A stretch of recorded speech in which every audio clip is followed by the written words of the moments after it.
स्पंदन academy, हमारे class 5th का chapter first the fish tag. तो now coming to page number 4 and 5। तो जो हमारा पेज नंबर 4 में दिया हुआ है तो वहाँ पर बहुत सारी शेप दी हुई है।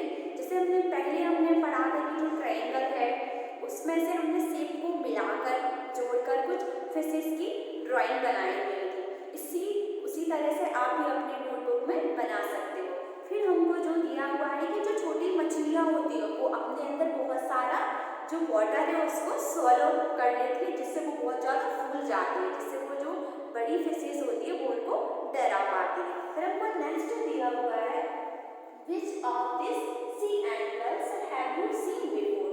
क्या आपने जो सी है उसमें आपने एनिमल्स देखे हुए हैं? हाँ, तो मैंने तो देखे हुए हैं, जैसे कि हमारी स्टार फिश है, पैरेट फिश है, ऑक्टोपस है। जो आपने देखा हो वो आप आंसर राइट कर सकते हो। फिर हमारा नेक्स्ट है fisherman in their world, how many of you have seen the sea।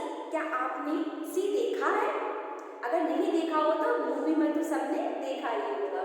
फिर है हमारा where did you see it? Do you see it in a movie or for reals? How deep do you think the sea would be find out? तो आपने real में तो क्या है कि रियल में तो आपने जो मूवी में है उसमें तो आपने देखा ही होगा। फिर है जो हमारा सी होता है वो बहुत ज़्यादा डीप होता है।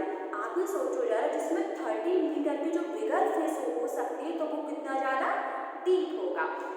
फिर हमारा नेक्स्ट है do you know how to swim, could you be scared of the high sea waves.